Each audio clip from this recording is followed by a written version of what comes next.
Honestly, I'm not shocked that you and I are reacting this way because the entire time I was reading this book, I was like, Melody and I are not going to be okay when we're recording. No. We're not. I was like, this is going to be a giggly episode. Uh-huh. It's also going to be a blushy episode. It's going to be a funny face episode. Everything's fluttering. Okay, everything's I have fluttering. goosebumps, Melody. This is what I'm saying. I'm Melody Carlisle. And I'm Sabrina Bradley. And this is Heaving Bosoms.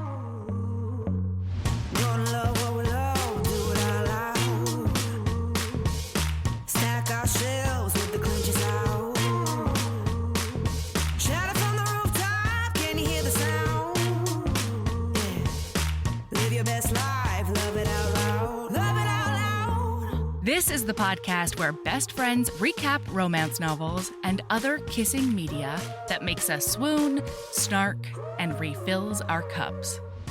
Whether you've read the book or are coming in blind, we'll lay bare every delicious scene and revel in the tropes and subgenres that make romance amazing. All right, listener, strap in and strap on. Headphones are highly recommended.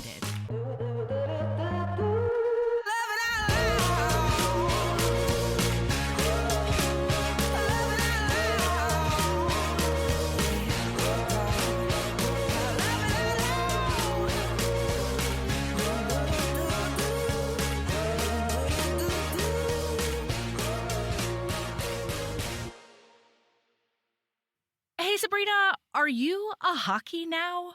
I mean, Have yes. you turned into a hockey? I mean, it's not turned in. It's been happening for a couple of years. You know that I subscribe to ESPN Plus so that I can watch hockey, right? I actually did not know this about you. Okay. And I can't believe the amount of layers I still have to peel back on the Sabrina onion.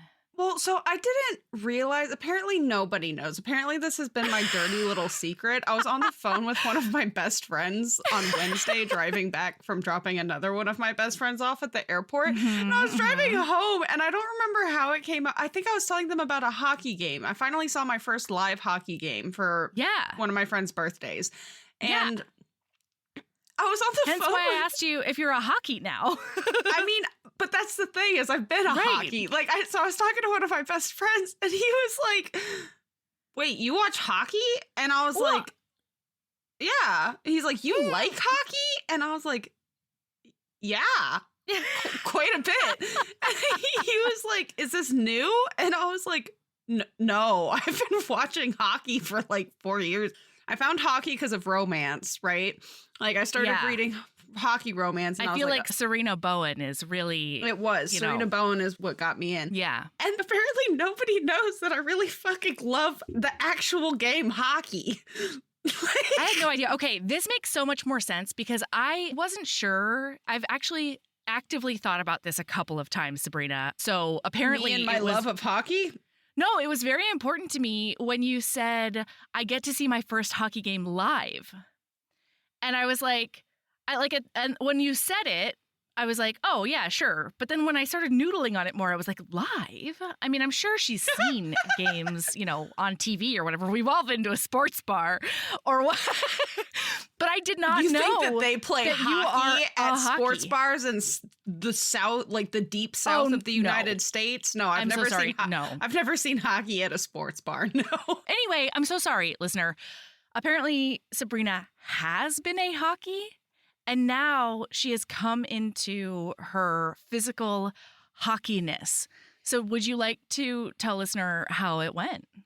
It's one of the greatest things that's ever happened to me. I went to see and they're not, I'm not saying they're a bad team, but they're a brand new team, right? And it was, wow. He was into it. The ADHD, it gave me some good brain zoomies, right? Ooh. Well, because hockey never stopped. There's always something happening. There's no there's the occasional timeout. But they are few and far between and they are short. It is just, it does it's got the pucky puck and the wacky whack. And although I will say it made me really sad. I don't know who the enforcers are on the teams that I watched, but there was a fight on the Okay. ice. And Yeah. it just made me think about all of the books that I've read where the enforcers are like, but I don't The sweetest like sweetie to pies. fight.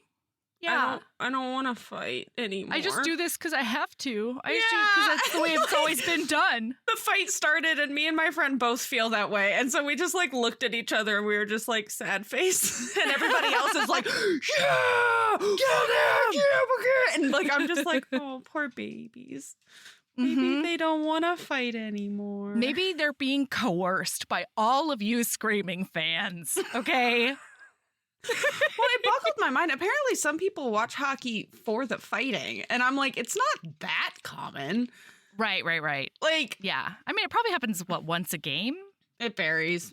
Also, if you want to watch something for a fight, go watch like MMA or Watch something. wrestling. Yeah. MMA. Yeah. I'm really glad that your live hockey dreams came true. Bro. So I have officially decided that I will never again in my life live farther than an hour from a hockey. Ooh. Nice. Preferably in the same city. Yeah. Well, maybe if it's hockey season and you come up here, I can get us into a Rangers game. Don't even play with my heart right now, Melody. I would never. I Would would never. I would die of joy. Can I tell you something that might make you want to punch me in the face? What? The only time I've seen a hockey game live was when my friend Tanya, friend of the pod Tanya, was an executive assistant at a bank, and she invited me to their box seats. What? It was the best. Anyway. Yeah, I'm still terrible with names. I just watch the game. I don't have any. No, totally. Half the time I have no idea who's playing. I'm just watching. Just watching hockeys. Mm-hmm. All right, well, cool. Okay, listen, we're not here to do a hockey, and none of these characters are doing even the remotely interested opposite of in a hockey. Yeah. Boy, now you've got the ADHD brain zoomies on hockey. Like, I don't know why you thought that this was good banter for. Because now my brain's like hockey. I was genuinely interested, and when we talked, hockey. and when we had a friend chat a couple of days ago, I forgot to ask you, so I figured, like, may as well make it banters. But now you can think fucky. Wow, listener, if you want an erotic romance, the book we're about to go over is a hot one. If you want a soft, safe, like, will wrap you up in just a blanket and make you feel so good, you should read this book, man. We're reading Just for the Cameras, and it is a menage. Mm-hmm. It is an MMF menage. With a previously existing couple coming in. Yeah. It's like beautiful. And a mutual best friend. Before we do this, though, we do Okay. have Patreon listeners. Thank you. To Oh my shout God. Oh my God. Thank you so much, Sabrina. Okay, we've got some new patrons and some existing patrons to shout out. So, hey, thanks for supporting us. Seriously, thank you for wanting more of our antics. Thank you for joining us on our silly ride. And I hope you are loving the content. So, welcome to Kate H. and Brittany R. To Katie K. and Megan of Flame. Oh my God, Sabrina. Oh my God, it is Megan of Flame. I was going to say Madonna Flame. No. What did you think? Madonna Flame. I mean, why am I like this? We don't know. It could be Megana Flame. Oh, fuck. That All right, never even Sophia, crossed my mind. Sophia W. and Books and Cats. Peyton W. and Letitia S. Kathleen D. and Sarah G. Jessica S. and Gabby M. And finally, Damien and Sarah C. Well, thank you kindly. And Yeah. like Mel said, hopefully you're enjoying our just bonker, like the extra bonker stuff that we have Oh all my over God, yeah. Patreon. This week, I think they're not only getting a bonus episode, but they're also getting the video of our super fun hang with Victoria Aveline. So that's really exciting. She's cool as shit. I was my God, she very was amazing. excited. Yeah, we had so much fun with her. It was the best. Mm-hmm. But now we have to talk about this MMF extravaganza. Just for the Cameras by Viano Oniomoh. Wow. I fucking loved this book. Yeah, same. It got recommended. So it wasn't a Patreon pick. And I was looking for something to pad the reading list. And we didn't have a single contemporary. And so I was like, oh, I'll look for a contemporary. And then Mariana actually recommended this book and was like, you need to read this. And I was like, oh yeah, that sounds good. That sounds pretty fucking fantastic. Mm-hmm. Oh, listener, if you like positivity for bodies and sex work and identities, boundaries and support, just pause now, go read the book. Yeah. And there's like a tricky dad in there, and there's like an oblivious mom and stuff. But for the most part, I can't really think of many triggers that I would share with people, you know?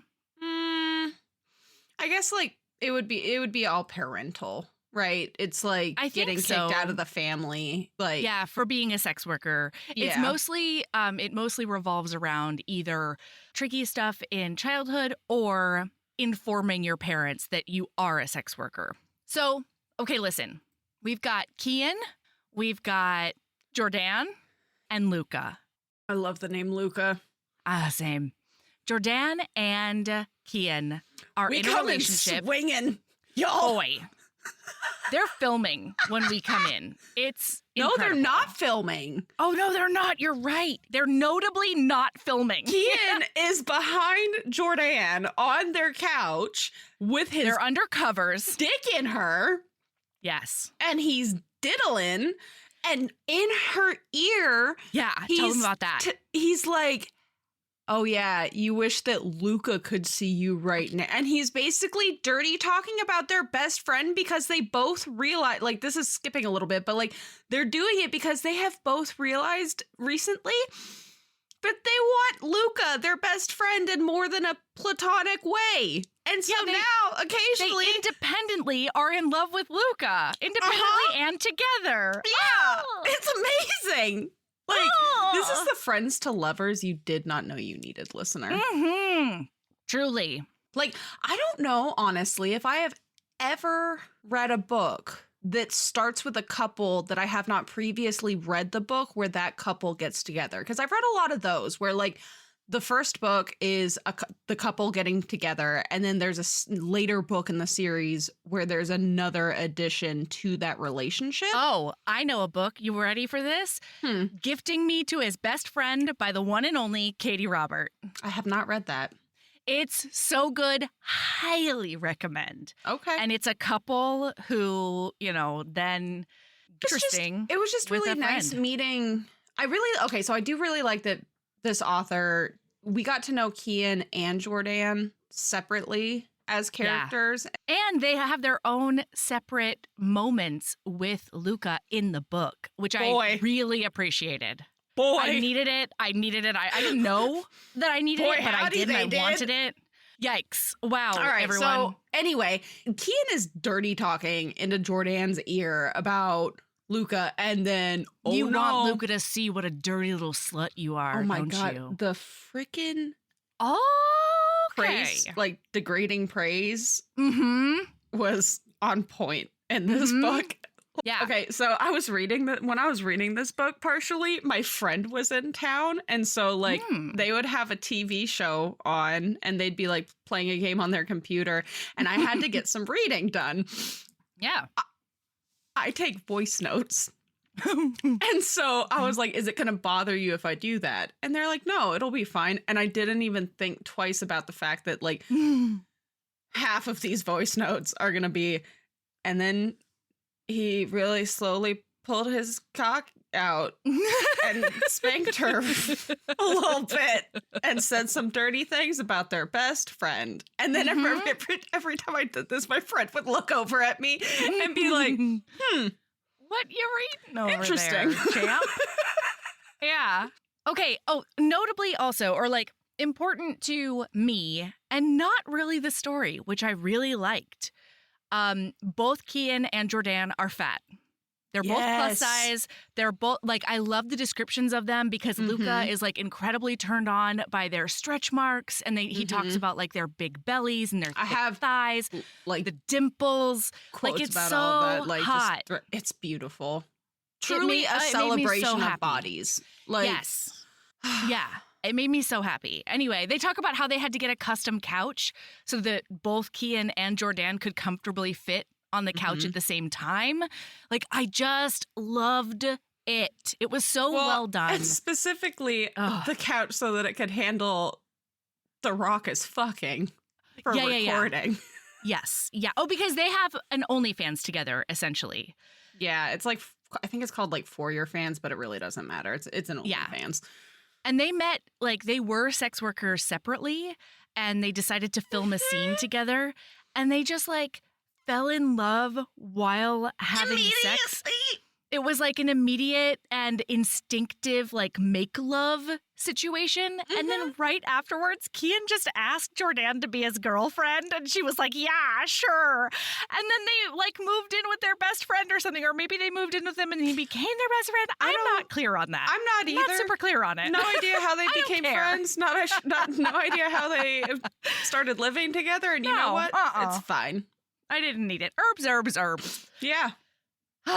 So now they're in the middle of this thing talking about Luca walking in and how much they want that to happen. Luca is on a shoot because he's a professional photographer, but then they hear some key jingling at the door and they like go totally still. They hear the door open. They hear a person take off their shoes and then in walks their best friend, Luca. He's like, oh, my shoot got canceled, like blah, blah, blah. What are you guys watching? He sits down on the recliner.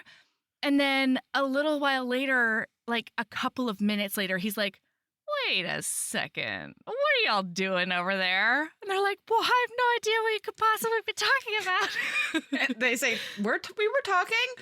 And he was like, chatting? Talking. Huh? Uh-huh. Mm-hmm. Huh. Interesting. And so he's like, I'm going to leave you to it. And he goes to his room and he masturbates furiously. Yeah, he goes in and starts fucking, he takes his hand to pound down. Like, well, and they end up finishing on the couch because there's no way he's coming back out. So they finish on the couch and then they get up and go into their bedroom and do it up against the door all over again. Yeah, because they're so turned on by the idea of Luca being in the house and knowing that they were having sex. And like, what is he doing in there and stuff. And so Luca is like, we spend the first, I don't know, what would you say, third of the book with everybody doing a giant mutual pining. Yes. And none of them realizing, none of them giving each other enough signals to act on it. Yes. Luca's like, they don't think about me like that. Like, they super do. And both Kian and Jordan are like, he's never indicated that, you know, he's into this, so I don't really know. So Luca, to give some backstory on Luca, Luca is demisexual. He got literally left at the altar by his ex. And he is a little bit of a broken, sad boy. He's a Sebastian. He's a little bit of a Sebastian. Yeah. And obviously it was catnip to both Mel and I. He's got the most parental problems out of the bunch. Oh my God. He got left at that altar. He's just so sad. He doesn't know if he can ever trust anybody ever again. And he believes that everyone who's ever loved him will leave him. Will and totally leave him. It's the natural progression of things. Obviously. He totally has PTSD. It's fine. No, we laugh, but also, you know. Hey, me too, bud. I also have it's fine, Luca. I love you. Yep. So he is terrified because we get his point of view and we find out that he is also in love with his best friends. Yeah. But he doesn't want to bring his baggage into their perfect relationship. He's like, I am just too much of a broken, sad boy, and I just can't. Well, not to mention that they have been his emotional rock previous to, but then definitely after he got left at that altar. They know about all of his parental stuff, and they very sweetly and carefully guide him through it throughout the book. Like these three are so close. And so the other part of this is like, I can't change my friend's relationship into a romantic relationship because that's when they will leave me. Exactly. And I love them too much. I want them to stay in my life. Yes. So it's the morning after, and Luca and Jordan are in the kitchen, and Jordan does a little blushy blush, and Luca's like, oh, I've never made her blush before like that. But like, But I'm into it. I'm into it. And then he did flirt with them a little bit last night, and he is like, oh my God, I can't believe that I fucking did that. But he can't help it because he flirts with them now too. Like he can't help himself. But he also apologizes for it. And it's like, they're like, no, it's fine. Everything's fine. You're okay. No, we are perfectly great with that. And then Kian and Jordan are like, hey, we've never done voyeurism on our channel. Because they're talking about the channel being a little bit stale, right? And so they're like, there's a couple of things we haven't done, and one of them is voyeurism. And Luca's like, well, what if we do a recreation of the other night, except this time I won't leave? Oh, he says? And they're like, Merp? Yeah, they're immediately like, okay, if you're not joking, you're not joking? And he's like, I'm definitely not joking. I think it would be super hot. But if you're not comfortable with it, no pressure. And they're like, no. I mean, we could definitely be comfortable with it. Yeah, let's just like figure out how that would work. So they end up filming that scene. Yeah, they do. I would also like to say, though, we find out that Luca has 3 beautiful black and white portraits he took of him and them on his bedroom wall. Like, what? How does nobody know that they want to sex each other? Where are the mixed signals here? Like, where are they? And it's never brought up again. It just gets mentioned the one time. And I'm just like, y'all. Well, because they're like nude. They're like tastefully, suggestively they're erotic. Nude. Yeah. There's no like nipples or anything, but things are draped in places and other things are exposed and they're hot and they're bothered and it's a lot. I enjoyed. Luca, no wonder you've fallen in love with your best friends. You have to acknowledge how beautiful they are every night before you go to bed. Where else are you gonna look when you wank? I ask you, Luca. Where else could you possibly look? Like, no shit, you're going to be horny for your besties. Oh my God. You've been sending yourself not subliminal messages for months now. He's Pavloved himself into being horny for his best friends. But any hoodles, they end up talking about it, and they're like, okay, let's fucking do it. But they're gonna stay as like close to the actual what happened as possible, except that the angles they're filming at, they're only filming from Luca's like waist up, waist down. So his face isn't showing. None of that is showing. It's just him sitting in the chair, which means that once they start and once they get going and once he's in the room and sits down and does his play acting about not knowing, he can be, according to the cameras, looking at the TV, but he can be head turned, just staring into Jordan's eyes while she gets slowly sexed by Kian.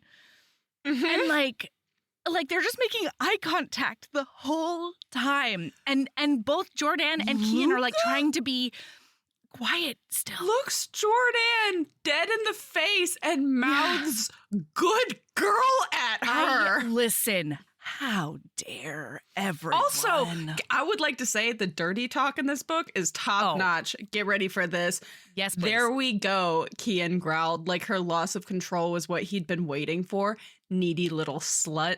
Her stomach quivered. Come on, then. Let me feel you strum that hungry little clit. Yeah. Sir! I'm gonna need you to put the mouth away. Or when he says, should I be jealous the mere thought of our flatmate is making my pussy? Because let's be clear, we both know who this pussy belongs to. This fucking soaked. That is just scratching the surface, listener. Scratching. I mean, that is a light read. Okay, so then after both Kian and Jordan quietly come, because it's supposed to be all a secret, Luca looks over at them and he says, you can cut this part, right? And they're like, yeah, we can cut anything you want. And so he turns his chair toward them and he tells Kian to sit up and put Jordan on his lap, both facing the same direction, and to spread her thighs as wide as they go so that he can see our girl come. And then he starts touching himself in that chair. And also, this is the first time that his best friends find out he has a Prince Albert piercing. His best friends didn't know until right now. Like, confession time, it's been a while since I've been so flustered by a book. Like, usually when I read a book, just the raunchiest shit, and I'm just like, all right, let's fucking go. Through it. Something about this book, I was like, oh,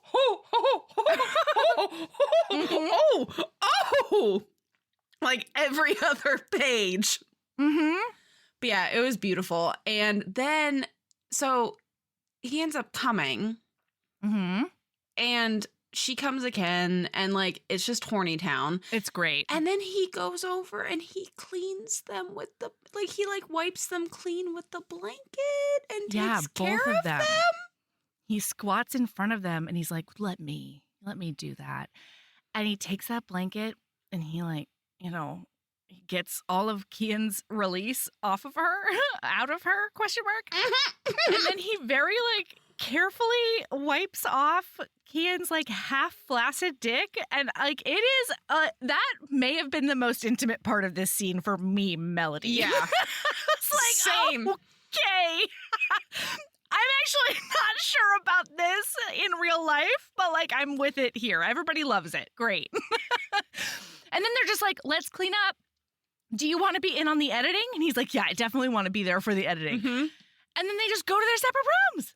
But Luca does have a moment where he's like, I wonder if I can get away with a good night kiss, just a little one, maybe on their cheeks, just a little peck on the cheek, maybe.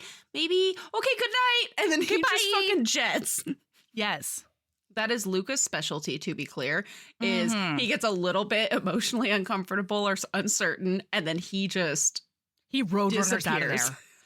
It's a puff of smoke there, and that's all that's left. Gotta go. Yeah, beep beep.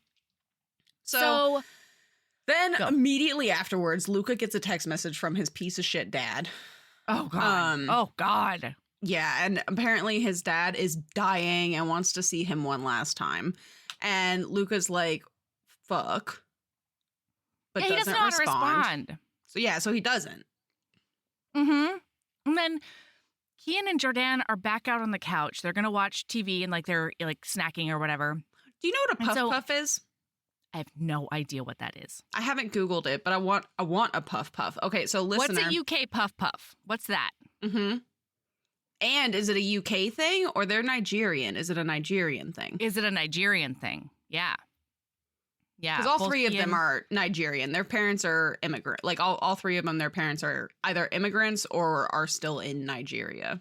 Yeah. So, wow, everyone. So they're doing puff puffs over there. And Luca comes out and he just walks up to them and he just pops his butt right in the middle of them on the couch. And he has his upper body on Kian's lap and his lower body on Jordan's lap. And they're like, do you want to talk about it? And he's like, I don't really know what to do.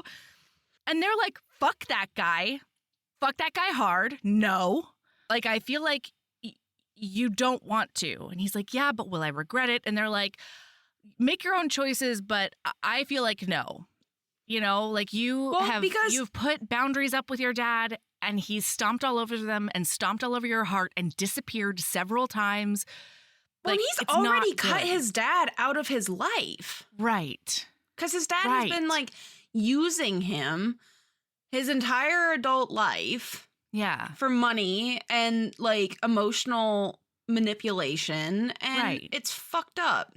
I mean, he doesn't need that in his life. And Kian and Jordan know that.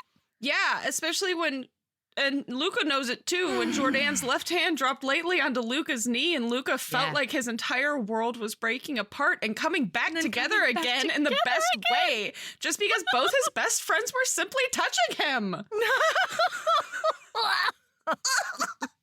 Yeah. And that's it. Also, in his chest, the lust Hulk demon thing seemed to have slowly morphed into a lust love yearning thing until he felt like it would crush him underneath its sheer desperate weight. Because he's cuddling with his besties, who he's in love with. I'm so sorry, everyone. I felt very called out reading that. Which one? Both of them. Same? Concurrently. Same. No, consecutively, I mean, not concurrently. Why do you think that I highlighted them? No, I know. The lust Hulk demon thing. Turns into a lust love yearning thing. It's fine. And it's so heavy. It's such a heavy little thing. Yeah. It is quite. Or so I've heard. Okay, listener. This whole fucking book, like, honestly, I'm not shocked that you and I are reacting this way, because the entire time I was reading this book, I was like, Melody and I are not going to be okay when we're recording. No. We're not. I was like, this is going to be a giggly episode. Uh-huh. It's also going to be a blushy episode. It's going to be a funny face episode. Everything's fluttering. Okay, everything's fluttering. I have goosebumps, Melody. This is what I'm saying. Yes. So now they go to bed.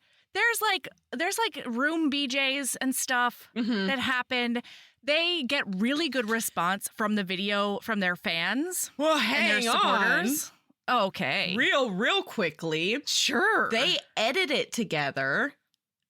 And then everyone so sorry. Yes. is crazy horny after it. And so Kian takes Jordan into their bedroom after hoping Luca would say something and stay. But then he goes down on her like an absolute champion. Well, against the wall? Against the door? Something Isn't like that right? that. And he ends up fucking her with a giant dildo, saying things like, you wish this was Luca and his big old pierced dick. Yep. It's like that. Yeah. Yeah. Meanwhile, Luca's in his room, furiously masturbating again. Looking at those goddamn portraits of his best friends, just covered in sheets and nothing else. Okay. After he just watched them orgasm under a blankie while he was in the room? Yeah, because they cut it at both of them quietly coming on the couch for their OnlyFans. But like the three of them watched the whole rest of it together. In silence, watching. So it's like a couple of days later and she's finishing up editing and she's so turned on that she ends up touching herself. And when then Kian gets home and he grabs a pillow and is like, kneel. Right. And sits down on the chair to finish watching her edits. That's the one. And then one. she gives him a really hot blowjob and then he immediately messages the video to Luca for final approval. That's the one. Yep. And Luca texts Kian back and says, can I also get the unedited version? To be clear, I will be coming to this. He can say that to them, but not like, hey, do you want to do this not just for the camera? And this is when Kian and Jordan actually acknowledge and admit to each other out loud. Like they both know that they have feelings for Luca that go beyond the platonic realm. But they haven't said the words out loud to each other. Well, and it also struck me as they've acknowledged they both have sexual attraction to Luca. But this is also the first time that they talk about it being love. They're both in love with Luca. Yeah. And that's like a whole other threshold. Mm-hmm. So they get a really good response and they tell Luca about that. Luca has been very slyly under a different email address, watching the comments himself, but they don't know that. He's been stalking it. Yeah, I mean, what do you want from him? He's just a person, He's just a person in the world. What else is he to do? Honestly, he has more willpower than I do. Because this is the only video he's ever watched. He's never watched any of their videos, even when he realized that he was into that. And I'm like, you know how fast my hand would be? That's probably invasive, but you're putting it up there. I'll pay for the content. Sure, I'm paying for it like like everybody else. Uh-huh. I just happen to share a wall with you. Right. It's fine. It's fine. I remember the day you wore that outfit. Nobody cares. Oh my God. Cool. Oh, I haven't even thought about that. Holy shit. Can you imagine? Because he remembered. He's like, oh my God.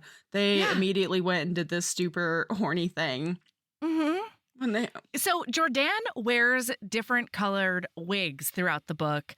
And that Luca would go through their videos and be like, I remember when she had that lavender wig. Okay, not only though does she have different colored wigs, Kian dyes his hair to match her wig. And not to spoil anything, listener, as if that's not what we do here, but later on in the book, Luca will also dye his hair. Okay, listener, I loved every moment of it. This book is so fluffy. Yes. Yes. In the best, still really emotionally satisfying way. Yes, and I think that's why I get so flustery. The raunchiest smut, that's fine, straight face. But all of the fluffy, and I'm just a mess. You know? Absolutely. I had a similar reading experience with this as I did with Rafe by Rebecca Weatherspoon. Dirty as fuck, but just also wholesome and fluffy and caring and gorgeous and everyday life, Mm-hmm. Wow. Well, I think another thing is that this book, everything about this book is so believable, Yes. There's not a single thing about this book that's I'm going to have to suspend disbelief. No.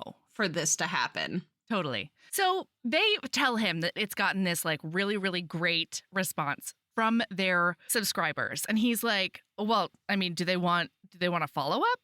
Oh, also notably, listener, they played it on the video as if Luca didn't know it was happening. But in the description of the video, they did tell everyone that Luca was in on it and he did consent to be part of the scene and part of everything else. Which they would know if they could have seen him mouth good girl.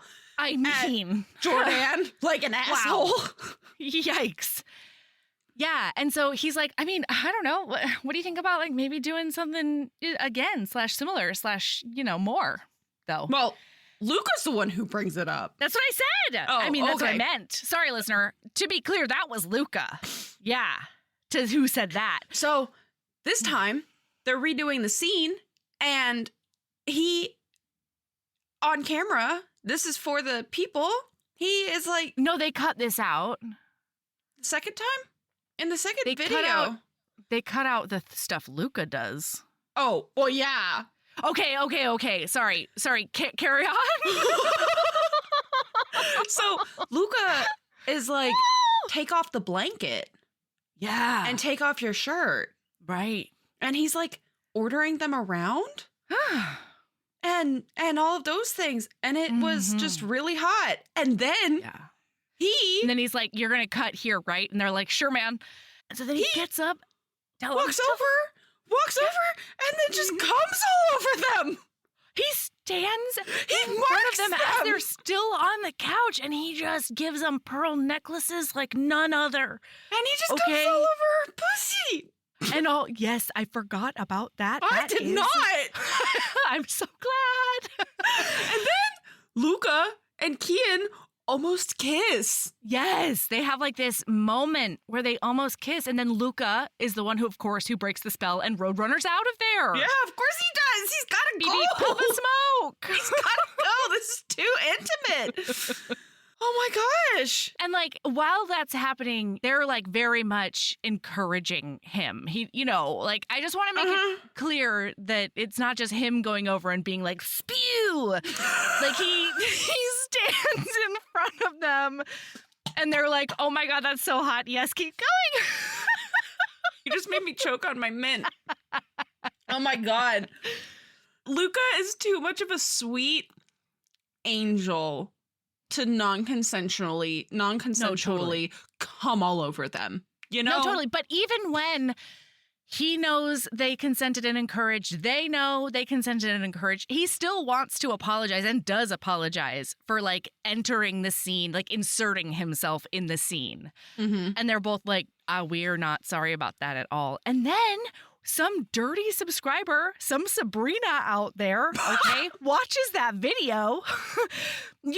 Sabrina, you're the one who emailed Storygraph to see if you could have editing rights to the graphs they make according to your tags. So you would absolutely comment and be like, it seems like this ended a bit abruptly. What if like it ended with Kian telling Luca to like come in her pussy? Oh my God. The look on Sabrina's face right now. She's outraged, but she knows she can't be. She's trying so hard to have be been so called out. Maligned. I can't even say that this is slander, which is the worst part. How dare you air my dirty laundry that everybody already knows about? Yeah. Sabrina, a line has been crossed and I have to take responsibility. I'm so sorry. How dare you? How could you? But you want to know a line that hasn't been crossed? Luca refuses to watch this next video. He can't. He doesn't bring himself to watch. He's like, no, I don't need to be anything a part of the editing or anything like that. Come on, Luca. You're just torturing yourself, Luca. Okay, don't be a martyr. Well, get ready, Melody and listener, because he refuses. I just spit my mint out. I'm too excited. I have no idea where that went. Interesting. Well, if I find it at some point. I don't think I'm gonna find it. I think that the ants are gonna find it, which is gonna suck. But you know, I dropped some of the chocolate shell on my bonbon, so that I'm gonna have to go searching. I'm gonna go spelunking in my booth for that later. That's fine. Yeah. Oh God, and it's dark. Don't worry, she'll sniff it out. It's fine. I'm basically a truffle pig. Who's she? Me. Why are you talking about yourself in third person? I don't know. Don't the cool kids do that sometimes? Oh my God. I don't know. Why would you ask me what the cool kids do? I have not been cool a freaking second in my life. Sabrina, you're the one who knew about a Stanley thermos, okay? But I don't have a Stanley thermos. Right, but you know about it. I have a $20 emotional support water bottle. And oh shit, that's open. Well, that was live on camera. Oh, I found the mint. It is on my boob. We're running on all cylinders today, Melody. We gotta pull it together is what we gotta do. Do we? Wait, we were buckling up for something Luca was gonna do. Luca, he refuses to watch, and then, so he is like horned up and refuses to do anything about it. So then they all go out dancing with their best friends. And then we have the most longing, horny dance session at the nightclub. They're grinding with Luca in between them. And okay? Kian, that hottie with a body, is wearing a blazer with nothing underneath it. And Jordan is wearing a matching dress. But it's like a crop top situation, isn't it? Aren't there cutouts that I make that I don't know. up? There's a lot of skin. I could have fanficked it. Maybe there were slits. I don't know. All I know is that there were definitely grinding slits. Like crazy on the dance floor and like so horny. And Luca had to escape. He went to the bathroom at one point, and then he was gonna go and sit down at the table again. But then he took one look at them on that dance floor, and he and Kian made eye contact, and so he was just magnetized toward them. And he went back over to them, and he ended up sandwiched right in between his best friends again. Of course he did. I mean, sir. And then he goes home, and he can't fucking stop himself. He watches that new video and comes all over the place, and they cut out the part where he came on them, but it was still super hot. And then because he has no self-control anymore, he decides that he needs to watch other videos. So he goes and watches their very first video together ever. They're falling in love sex. He watches them fall in love on camera. I mean, and like he can see it. It's palpable, you know? Oh my God. Okay, now what happens, Sabrina? They decide that they're doing this for the last time. Oh yeah, okay. Mm-hmm. And this time, they do it in the bedroom. Yeah, Luca walks in and knock on their bedroom door while they're going to town. And he walks into their bedroom because they throw a blankie over themselves and they're like, oh, come in. We're not doing anything. There's no penetration over here. I just am sitting on Luca's big fat cock under a blanket. No, Kian's. Oh yeah, Kian's big fat cock. Not Luca's yet. Because guess what, listener? But holy fuck balls. Luca was supposed to come in and then come all over her. Yeah. See, after Kian came inside of her. That's the because one. To be clear, she has, I don't remember if she's had a hysterectomy or had her tubes removed. Tubes or tied. Something like that, but she can't get pregnant. So like we're breeding all up in this puppy. Yeah. And oh boy. And Luca was supposed to come all over her pussy after Kian came inside of her, but instead Kian's like, do it. Don't you? You want it, Jordan. And she's like, I do. I want it. Fuck me. Oh my God, fuck me. So they and he's like, are you sure? Like, and she's like, yes. She's begging him. And so he puts a condom on, and then he and Jordan have penetrative sex while Kian is like holding her underneath up for him. her. And then afterwards? Yeah, tell them. Luca tell them. Kian kiss over Jordan's shoulder. And they do a smooch, and then he pulls away, and he gets a smooch from Jordan, and then there's some more smooching back and forth between the three of them. Yeah. And then he roadrunners. And then he beeps right out of there. He's like, gotta go. He's like, I can't handle my life. The best thing that's ever happened to me just happened. So he is now alone in his bedroom having a fucking panic attack. Meltdown. And then, my God, Luca just can't catch a break. And then his mom calls, his fucking awful mother. Ugh.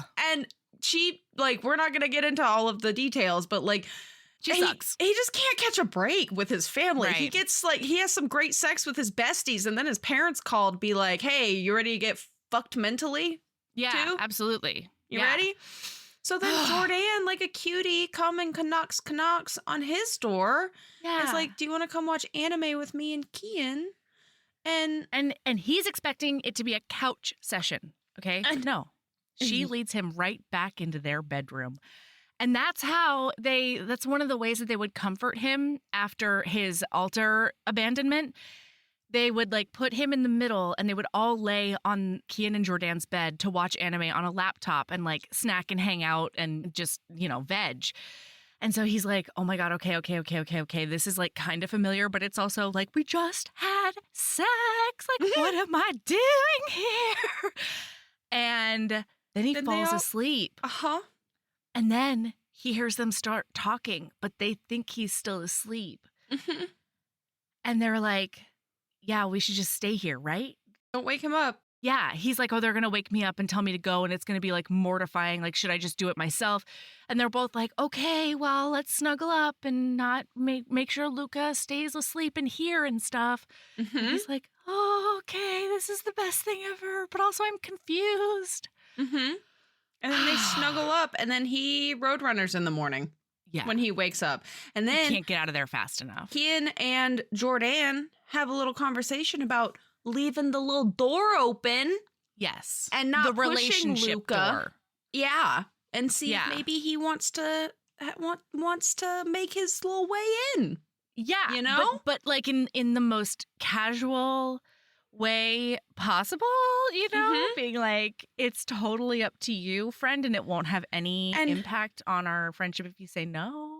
And Jordan, that little cutie, is like, I don't know how to do this, and Kian is like, leave it to me, babe. Kian is such a dreamboat. He is such a communication dreamboat. I aspire and I will fail for my whole life to be a Kian. A rock. Yes. Yes. Like, he is Absolutely. the rock. The little chaos gremlin that Jordan is grounded by. Yeah, and then, I mean, and Luca as well. Yeah, his little he's just sailing anxiety in the wind. balloon. Yeah. That's what he's doing. Yeah. Just flapping out there in the wind all alone. Just flapping. Just Poor guy. Yeah. Yeah. Oh. So then Jordan, we did not mention this. Jordan got asked to be a part of like a magazine, like interviewed and be on the cover for a magazine. As like a black queer sex worker. Yes. A black queer femme sex worker. Mm-hmm. By the way, Jordan has the cutest dimple piercings. This was just very important to me. Yeah, as it should be. Yes, she has dimple piercings, everyone. And you know her smile was already like 5,000 beautiful. Oh, is that a measurement? 5,000 sure. watts? 100 that of them? Sounds like a lot. 60 of them? It's like 1,000,000 watts, okay? And then she added some stud little dimple piercings to them. How? Listen, Jordan. Save some for the rest of us. We're just trying to exist in the world. You know what I mean? Like, what are we to do in the face of all of this hot, cute wonder? What are we to do? I ask you. Worship. Anyway, so she's like, hey, Kian, I know you would normally want to support me because you know that I have like, you know, kind of a hard time doing stuff like this on my own, but I really want to do this one on my own. And it's the same weekend as your family's barbecue. Oh, this is what Luca overhears. He's like, well, yeah, you know, it's fine. I'll just go to the barbecue without you. And she's like, well, why don't you ask Luca to go with you?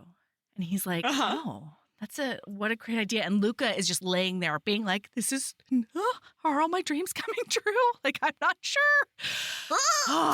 So he says yes, obviously. And they spend the whole train ride, their respective train rides, FaceTiming each other. Mm-hmm. The two boys and Jordan are still FaceTiming each other on that train in separate directions. And then Kian takes him to his family, who knows that he is a sex worker, but they also take a lot of pride in his 9-to-5 like graphic architecture job or something. Interior design. That's the one. And so meanwhile, he's been getting his soul sucked out more and more by that job every day. And so he's been thinking about quitting, but he really doesn't want to disappoint his family. And this is the first time they're meeting Luca, even though they've heard about him for years. Also, quite possibly most importantly, they find out, yeah, there's only one bed. There is only one bed. Yeah. And Mom's like, do you mind that? And the boys are like, no, we'll make it work. It's totally fine. It's a hardship, but we're going to deal with it, you know? Anyway, he is totally charming at the barbecue. Kian's family loves him. He loves them. It's all like gorgeous.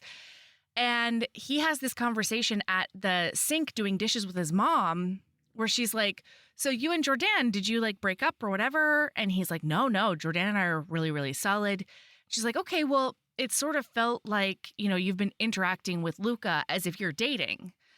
And he's like, well, we're not. But then he pauses and he's like, but what if we were? And she was like, wait, like you were like all three together? He was like, yeah, what about that? And she's like, well, I mean, I guess I don't understand it at all, but I would love you and support you and welcome them. And, you know, we would figure it out. It would be great. And so he's feeling a lot better about that now. And the idea of like, he still can't tell her that he wants to quit his job. No, because for sure just not. So proud of him. And he's like, I hate this so much. Yeah. Yeah. He feels like they only tolerate the sex work because they can crow about this other job. So people have to sleep, okay? And these boys have got to get to bed. It's time for that. It's evening now. And it's time for them to go to that one bed So Kian, firstly, admits that he wants to quit his job to Luca. It's the first time he said it out loud. Luca's like, I love and support you, and that sounds like a good idea whenever you're ready. Right. And then Kian says to Luca, we've been thinking about maybe opening our relationship. There was a ringing sound in Luca's ears. He swallowed to wet his suddenly dry throat. Oh? He croaked. We found we're both really attracted to the same person right now. Someone close to us. Someone we care about very deeply. And we thought, maybe, if it was all right with that person, we could try out something casual just to see how the three of us fit. Luca was going to pass out. Was this real life? It took him several tries to find the words. And that person is? He knew. Of course he knew. But he just desperately needed to hear it to know without room for miscommunication. Yeah. Kian was breathing hard. You. It's you, Luca. We want you. And Luca's like, whoa! Yeah. And Luca's like, yes, definitely. And then they look each other in the eyes and they're about to kiss. And they're both like, we need to fill in Jordan. Mm-hmm. So they FaceTime her and they tell her that they're all dating now. And she's like over the moon about it. When she sees them all snuggled up in bed together, she's like, I love this. I love the way you two look all cozy together. And they're like, yeah, it's because we're all dating now. And she's like, really? And she's so excited. She's like, I can't wait to see you tomorrow, but I'm going to let you go. And they tell her that she can edge herself, but she's not allowed to come until they see them again, till tomorrow. What? That's too much to ask of a person. I'm just going to say hot. It today. I'm going to say it here on the podcast. It's too much to ask of a person. I would probably That's a hot take. And lie. I would try and I would fail.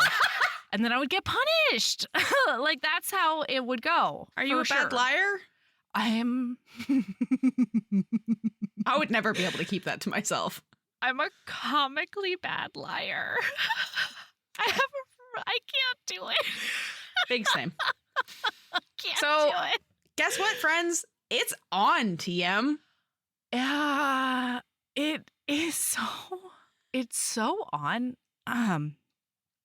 It was too hot. I kind of didn't super know what to do with myself reading this scene. Because they go from like, they're making, it's like the first time they've ever actually made out. Mm-hmm. And then Kian's like, I've been thinking about your dick. Like, since I've seen it. Or when one of them, I don't remember who says it, but one of them says, you look gorgeous like this. You feel like a fucking dream, like you were fucking made for me, made to take this dick. That is Luca saying it to Kian. Because he's penetrating Kian. Yeah. And Kian is just celebrating that piercing in a way that every prostate would enjoy. Yeah, I have a question for you. Please tell me everything. Did you think that they were being uncomfortably loud in his childhood? Yes, absolutely. I was like, there's no way your family does not have an idea that you are boning down right now. You are being so loud. Everyone in that house woke up while they were mid-bone, okay? They literally in the middle of the night go to wash the sheets after the fact. And like, I mean, unless everybody has been like ambient into oblivion, they all know. Everybody knows. Wow. That was like the entire scene. I was like, there is no way. That's the chief reason I didn't know what to do with myself, because I was just like cringing so hard with secondhand embarrassment, being like, oh my God, what, how, oh no, do they know? They have to know. You know, but you get caught up in the moment sometimes. You don't know how loud you're being. You mean do they know? Kian and Luca. Yes. I thought you were talking about the family, and I was like, oh, fucking course the family knows. No, Kian and Luca are basically roosters right now, okay? And the whole family is hearing that cock-a-doodle-doo. They are absolutely doodle-doing some cock. Like, yes. Yeah. Wowza. So anyway, they're together now. One thing of note, Luca makes Kian come without touching his dick. Oh, yeah. Not at all. Yeah. Kian's like, I don't know if I can. And Luke is like, all right, let's try. And boy, howdy. Impressive. That piercing does great things. Mhm. So then they have to go back and they meet Jordan for lunch. And they take lunch back to their apartment. Mm-hmm. And then Jordan asks Luca, she wanted to kiss him at the train station, but she specifically didn't want to scandalize any old white ladies by kissing both of her boyfriends. And right. So they get back to the house and she's like, Luca, I really want to kiss you. And Luca's like, okay. Uh-huh. And then Luca, because he's Luca, is feeling uncertain. Boy, does he and roadrunner emotionally for 5 whole vulnerable. days. He roadrunners for 5 fucking days. He's like, I have so many clients all of a sudden. It's like 5 a day. He normally doesn't accept bookings less than 48 hours in advance, but like right now, people are calling day left, right, and of. center. He's like, let's fucking go. Did your dog have puppies? I can take pictures of it. You Yeah. know, like anything. So then, though, when he gets home at the end of those 5 days, his dad is standing outside the door. I had a very visceral reaction to this. Mm-hmm. And I was proud of this fictional character and also, I don't know, like impressed with the way he reacted. I would not have reacted that way. Being confronted with the situation, no, absolutely not. No, I would have don't caved. think I know myself well enough to know that I would have caved. I would have been like, okay, come in for tea. Ooh. Yeah, I don't know. Luca doesn't do that. He sees his dad and he's like, absolutely not. And then leaves. He's like, I'm not doing this. And he's like, how did he find out where I lived? Because I specifically have never given him my address. And he figures out it's because his mom overstepped and decided that she knew better than him and told the dad his address so that he could ambush him. Mm-hmm. So Luca calls Jordan. Mm-hmm. And he's like, are you around? And she's like, yes, I'm at our favorite takeout place. And yeah, I can meet you. So he goes and he talks to her about it. And then they go back up to the apartment. Thank goodness the dad's not there anymore. Yes. She's like, you did the right thing. That's fucked. And then tell them what happens next. Melody's like, I don't know where I'm going from here. No, like I know, but I don't want to mess up the timeline. Yeah. Yeah. So before any of this, we do a little bit of this is happening at the exact same time. Jordan texts her mom and is like, I'm going to be honest with my mom about the magazine because of this incredible opportunity and hope that she's proud. And her mom is like, I don't understand it, but I support you.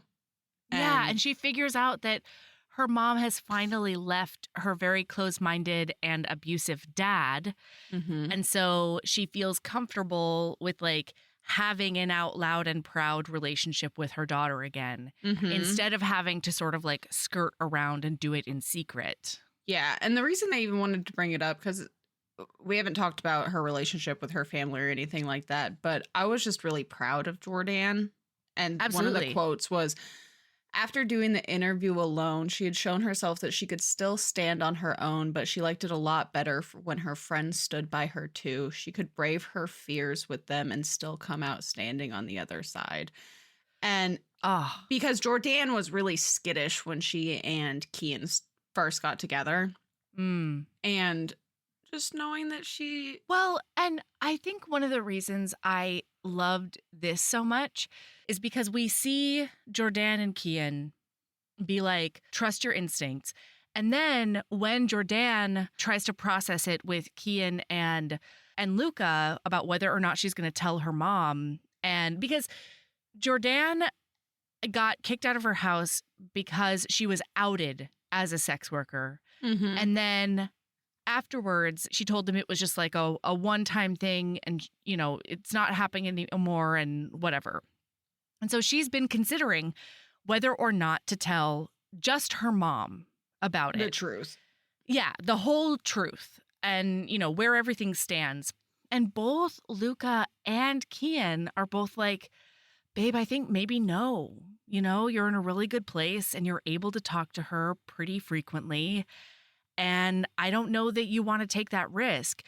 And it just shows how like safe and caring they are in the relationship, that we watch one example of them supporting each other and taking each other's advice, and then an example of one of them going completely against the advice of her two partners, and them, you know, supporting her anyway. It ended up working out. Like, and I just want to read one of the paragraphs of her mom's response because it was really touching.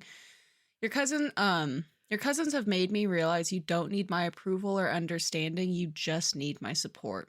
You needed my support at a time you were most vulnerable, and I didn't give it to you. I made you believe our relationship was contingent on my wants and expectations for you, and for that, I'm sorry, Jordan. You're a grown woman. You're being safe, I assume, and you're making choices for yourself that make you happy. And I was like, good mama. Wow. Like, it's so true. You don't have to understand. You just have to support. Yeah. You don't have to understand. You don't have to condone even. You just have to support. Yeah. And then. So that's where they're at. And that's when she gets the call. And they're in the apartment now together alone by themselves. And it's on TM. It's on. Like, so much emphasis on how sexy she is with her beautiful fat body. Uh-huh. And it was just, it was so hot. So good. He ends up making her come just from nipple play. Yeah. And then immediately starts going down on her like a champ. Yes. And then they have some really hot sex. And she comes all over his cock. Yep. Yeah. That's a great summary of what happened. Yeah. And then Kian comes home. Well, okay. That's fine. No. Tell the listener what you were going to say. No. Well, now I didn't mean to cut you off. I don't know if I can say this out loud.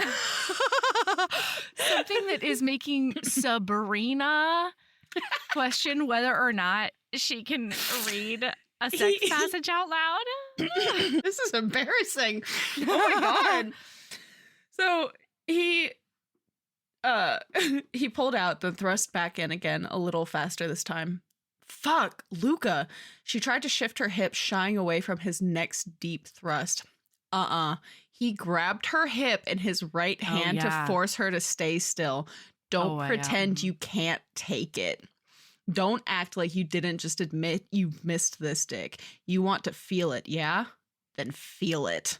And then at one point he says, come on, he rasped. Come on, Jordan. Come for me. I can feel how badly you want to. How much this pussy wants to reward me. Fucking give it to me, darling. Let me feel that pretty pussy squirt all over my dick. The dirty talk is primo. You know? Out of this world. Okay? Top shelf stuff. That's not even all of it. That's like no. Barely scratching the surface. No. And I am blushing. Ma'am, it just came out of my mouth. I know. And then Luca, for the first time, does it Roadrunner. Yeah. She goes to take a shower. When she comes back out, he's just in his briefs and scrolling on his phone. And he's like, okay, I'll be back in a little bit. I'm going to go shower too. It's and great. They're snuggling on the couch then when Kian gets home because Kian, that badass, quit his job. Goodbye. So now Luca's in this place where he keeps on sort of, he keeps on panicking. And like they've got a birthday party to go to for a friend and stuff like that. And so he calls his therapist and is like, I just need to chat this through with you. And she encourages him to just give himself the weekend. She's like, you know your best friends. You have known them. And they haven't left you yet. And you know that they've loved you for years. So I want you to use this weekend to allow yourself just to be in it completely. Immerse yourself in them, in the love y'all share, and don't question anything. Just let them show you who they are. And boy. That's when he goes and dyes his hair. Mhm. So that they're Mhm. little triplets. It's really cute. And then they go to dinner and all of their friends are like, hey, you're together. It's about time. Yeah. It was super cute. Yeah. And when they get home, Oh, boy. Luca gets It's time. It's time for the three of them to adventure together again. But, like, really, though. And we're going to start that off with Kian and Jordan going down on him together. Oh, my and God, making I him forgot about come. that. At the door. At the door. Against the And front then- door. And then Luca Yes. tells them to make each other get off. Yes. And so right there in front of him, while he's holding them around their waist, they do some manual stimulation and have a to good completion. big old rockin' time. That's the one. And then Luca grabs both of their hands and leads them to their bed. Nope. I need to hold all of my horses. More importantly, Yeah. he licks their hands. Oh, I forgot about Luca's thing. Luca Loves to clean loves a that release so much. I love off it. of a body, you know? Yeah, I don't like it. I don't like it. I do. Anyway. So now Luca takes them by the hands and leads them into their own bedroom. And then he decides that they're going to do some double penetration. Mm-hmm. He's going to be in front. Kian's going to be in back. Mm-hmm. And boy, do they succeed at that endeavor. She comes so hard that she shoves both of them out of her. Yeah. And they have to like re-enter her. And then it's not Yeah. long before they're both blowing. It's like, it was a really good double penetration scene. It was, yes. It was a great double penetration scene. And then, wait, there's more. Because Kian tells him it's both time to take a shower. And Luca's response is, okay, daddy. And he says it Yeah. kind of jokingly, but then it's like not a joke. But then nobody Kian's like, thinks it's a joke. We're gonna revisit that. We'll come back to We'll that talk after about we're that nice later. and clean. And then they all shower together, and it's sweet and Yeah. lovely. And then they go back to bed and lay down. And Luca confesses that he's afraid of being hurt because everyone he's ever loved has left him. And they're just sweet babies, and reassure him that even if they do hurt him, they'll talk about it. Or Right. if he hurts them, they'll talk about it because they're adults and they're in love. Yeah. And I don't remember if it's now or another time. I'm pretty sure it's now. Luca is like, so when you say open relationship, I guess I'm fine with you opening it more, but like I only want you two. And they're like, yeah, no, the relationship's only open to you. It's the three of us, period, the end. You're the one we want, and Like- that's it. And that, like, so they still do stuff with other sex workers, Right. but the actual relationship, Yes. like, is just them. Right. And it's Right. really Everything else is beautiful. work. And I guess what, love listener? that that's like not even questioned at all. It's not a plot point. It's not in anything. Oh, yeah. They're just, that's work. Yeah. Ugh, love it. Okay. And then they're They're together. forever. They're together forever. And then epilogue times. It's a year later. Uh-huh. It's their 1 year anniversary. Luca has gotten the three of them salsa dancing lessons. Mm-hmm. And so they do that. And then this was a reach for me. I did find I had a hard time. I had a hard time with that. with this gesture. You're right. I totally forgot. This is the one thing that did have to suspend disbelief for. And I think we might differ as to why. It's a me thing, Okay. right? Like, I think that other people would really enjoy a surprise wedding. It's not though. It's like, basically, though. So what, Jordan? Symbolically, this is the wedding that they will never have because they don't want to get married. No, but They wanted to give more- him the opportunity to watch somebody walk down the aisle to him. Yes. And I might have a hot take on this. Okay. The reason that I have a hard time with it and I'm mildly uncomfortable with it is that everybody's dressed up. They've gathered all of their best friends. It's in their back garden. It's this whole thing. There's decorations. There's all the business. And then literally all that happens is that Kian walks Luca out blindfolded, undoes the blindfold, and then Jordan takes about 15 steps toward him. And it's done now. We're done now. What are we doing here? If I was one of their friends, I would be like, we set up for 3 hours and this has been 45 seconds of what are we doing? This would be the end of my relationship. Is what it would be. It'd be 45 seconds leading up to the end of a beautiful relationship. Oh, no. You want to know what's funny? Michael and I walked up together. Oh! Yeah, I didn't want to do... cute! I think so too, because we'd been together for 3 years. We had lived together for all 3 of those years, essentially. We were long distance for 6 months, and then after that, we immediately moved in together and had been together since then. You U-hauled? I U-hauled hard. Yeah, definitely. And, you know, my dad died when I was 19, and I vividly remember having a conversation in the back room of our restaurant at Pohakula Army Base. And he was like laying down with me so that I would go to sleep, like, you know, so for like the late night rush or whatever of all the soldiers. And I was asking him about wedding traditions. And he told me about, you know, the walking down. And I said, Dad, I don't think I would want you to do that. Because, like, why am I yours to give away? That doesn't make sense to me. And he was like, you know, I hadn't thought about it like that, but yeah, okay, that makes sense. And so I had never wanted that. And then because my dad died, my uncle offered to walk me down the aisle. And I was just like, I really appreciate it. And I love you. And I'm so glad that you're here. And you're definitely like the patriarch of this event, you know, at least for my side. But no, like nobody's giving me to Michael. We're not, you know, meeting for the first time.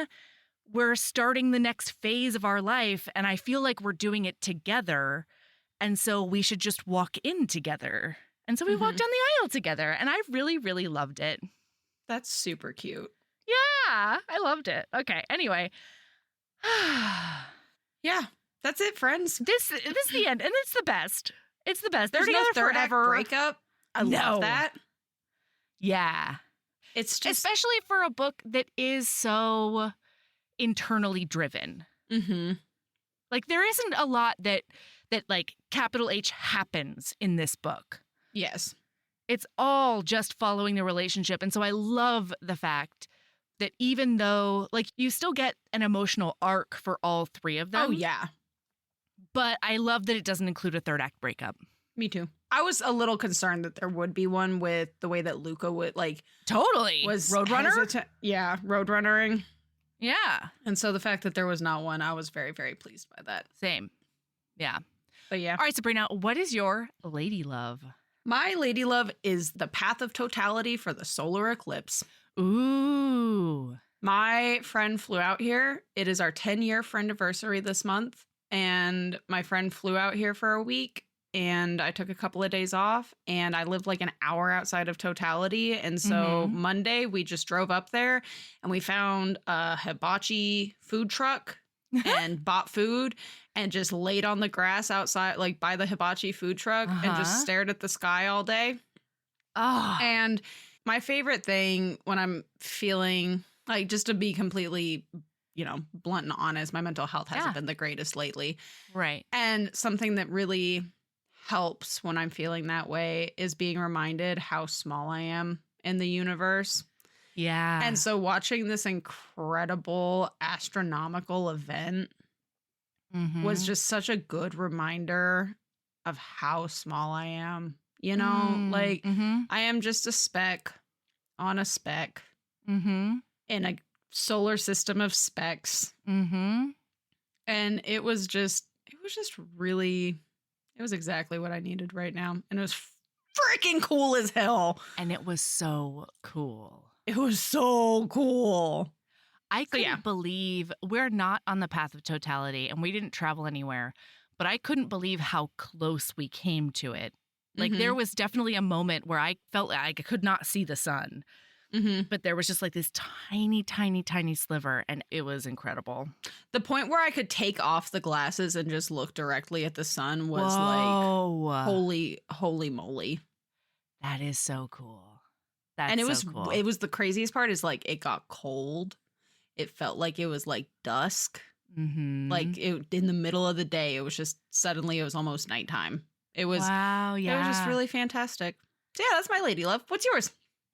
What is mine, I wonder? You know what? I'm sorry. I'm going to do it again. I decided it's my birthday. As of this episode, it will have been my 37th birthday last week when this comes out. And for my birthday, I got 5 yards of mulch delivered to my house. I love you. That's what I just said I wanted. You lady loved it so hard you did it twice. I did, yeah. And so, I got it delivered on a day that my father-in-law is going to come out and hang out with the kids, and Michael is at work. And so I'm just going to move all of this mulch by myself, and I did it on purpose because I just want to move all of the mulch by myself, and I want to mulch everything, and I want to feel incredibly accomplished. And you know what? My other lady love is, for the first time in years that I can think of, I feel like I have actual neighbors. Like, I don't think I've ever had neighbors like I do right now. I've always been friendly with my neighbors, but we've got this row of 3 houses with small kids, and we end up spending so much time together, and it is fucking lovely. And so one of the byproducts of that is that everybody knows that they are to give me their cardboard. Cardboard does not go out to the recycling company. Everybody gives me their cardboard, and some of my neighbors just got like a bunch of outdoor furniture. So I've got like a refrigerator box size box of cardboard filled with more cardboard. What? And it is incredible. So like, get to know your neighbors too. Wow. Get yourself mulch. Why do you want so much cardboard? Oh, 2 reasons. One is because when you compost, usually for people, the hardest thing to come up with is the browns, is the carbon. And cardboard, so like there's the green, the nitrogen, and that's like all your food scraps, your grass clippings, anything that is like hot. It has nutrients that will break down now. And then you need more carbon, or what people call like the brown stuff. So leaves, cardboard, paper, like there's a bunch of pine needles, anything like that. Wood chips you can use, although they take more time to break down. So usually any of the cardboard that we get in our house, I just shred in my paper shredder and then it goes out into the compost. But if I'm establishing new garden beds, I use cardboard on the bottom as like a weed barrier / like grass and weed killer, and then put like mulch on top of it, or like soil and stuff on top of it to start. It's called a no-till gardening. It's really boring, but I need a lot of cardboard. I mean, I don't think it's boring. I'm fascinated. Your question. Thank you. Yeah. So I'm going to establish some new garden beds, and then in the fall, I'm going to plant a bunch of cover crops in it in order to break up my very heavy clay soil and to add organic matter, so that in the spring, I can plant into it and the plants will be happy. Huh. Yeah. I just learned a lot. Yeah. It's super fun. Have to process that. But I got so much cardboard today. And Michael was like, my neighbor knocked on my door. And I was like, oh, what's going on? Because like we'd already had like a bunch of commotions. And Michael looks out and he's like, a delivery of some kind? I don't know. And I looked down and I was like, oh, no, that's for me. So yeah, I'm very excited. I love how much you love gardening. I really do. I mean, I listener, showed you... to be clear, I got the cutest video from Melody earlier today about like loving her little plant seedlings because one of them flowered And she was One of my very seedlings excited about flowered. it. One of my viola seedlings flowered, and it's the cutest thing in the whole wide world because they're like, I expected them to stay seedlings, but no, this one's like, I'm an early bloomer. I am a whole flower. Yeah, I started puberty at 9. That's what this flower said. That's exactly what it said. Yeah. So, on that note, keep being a badass. And love yourself as much as you love Sabrina friggin' Bradley getting embarrassed about God, a dirty talk passage.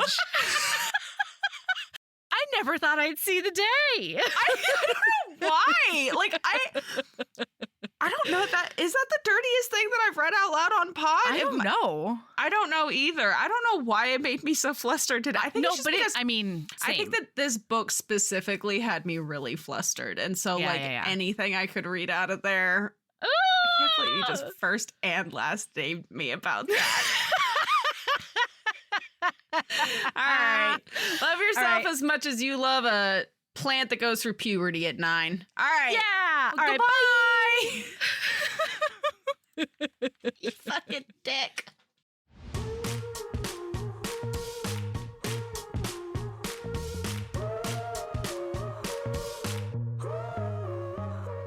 Heaving Bosoms is produced by us, Melody Carlisle and Sabrina Bradley. Editing is done by Melody Carlisle. Our theme music is by the incredible singer-songwriter Brittany Fonts, and our art is by ultra-talented author Kate Pryor. If you like our show, remember to follow us on your favorite podcast app, rate us 5 stars, leave a nice review, and of course, tell all your friends about us, even if they don't read romance. If you want to get in touch, you can email us at heavingbosomspodcast@gmail.com. If you want more of us, visit patreon.com/heavingbosomspodcast. You can also find us on Instagram @heavingbosoms, on TikTok @heaving_bosoms, and in our Facebook group, the Heaving Bosoms Geriatric Friendship Cult. Head over to our website to sign up for our newsletter, get our Reading Embrace printable, and check out my audiobooks at heavingbosoms.com. All right, we'll be back next week with more swoons and snark. See you then.